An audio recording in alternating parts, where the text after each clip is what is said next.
So this will be the first Road to Sub 11 series upload in like, I think about 4 to 3 months or something like that. It's been a long time anyway, so I'm going to kind of explain what happened in between then and whereabouts I am at in terms of like achieving this goal, I guess. So at the moment, so actually I'll just go back right to the start. So back in November, my computer broke, like the screen stopped working, so I wasn't able to upload. I'm still in the middle of getting that fixed, so I'm just using my old laptop at the moment, so hopefully I can actually get this video out to you. But basically what happened was my screen broke. I couldn't actually edit the video together that I was going to upload. Probably, I think the week of the laptop screen breaking was when I was planning on uploading the next installment of this series. And then that happened, and then in that same week as well, I did end up tweaking my hamstring. So it wasn't really a big injury at the time. It was kind of like a really small tweak and something that I could recover from within a week. But I was kind of stupid. I tweaked it on the Wednesday, then next Thursday, I probably should have left it until possibly the Friday or even the Monday of the week after that. So like 10 days after the injury, 11 days is probably when it would have been better. But I decided on the Thursday I'd go and play football.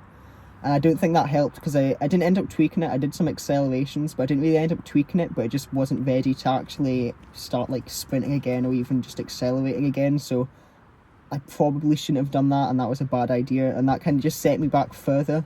So then it basically meant that it was 3 weeks, I think, until I next sprinted. And even then, when I did sprint, I wasn't really able to do it maximally because I was now scared of like tweaking my hamstring again, making the injury a lot worse than it was. So that was kind of like on my mind at that time. And then once I was actually able to come back, I was really slow. So at this time, I was testing my sprints actually during that week. So I did a 1.09 fly 10.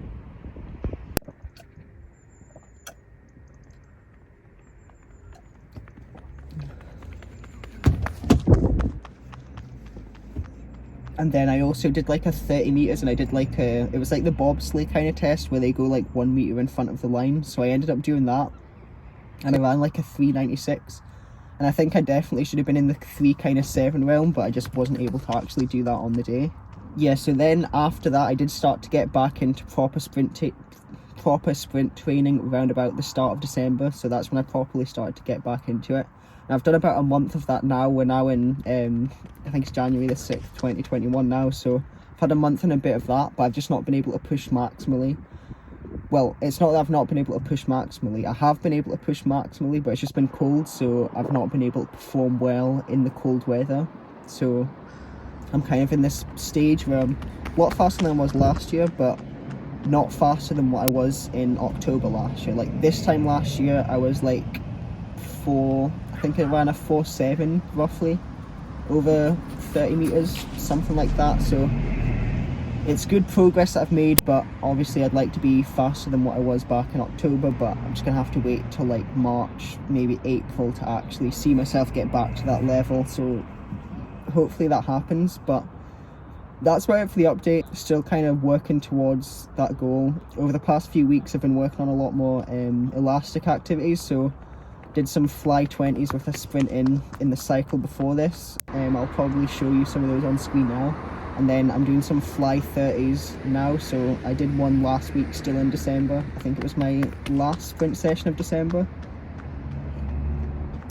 And then now my sprint sessions this year so far have been a resisted sprint session, did an acceleration session on the Monday, and a fly 30 today. So actually I didn't even explain about the injury that happened. No, not the injury. I didn't even explain what happened before the injury, because the video I was going to upload, I was doing a lot of resisted sprints because I was in like a strength phase, and it kind of like went in line with that. So I did end up running like really fast during the resisted sprints. I think had I not got injured, I definitely could have kind of like, I think had I not got injured, I definitely could have been kind of in my peak kind of performance at this point in time. But since I did get injured, that's kind of not happened. But yeah, I think that's about it.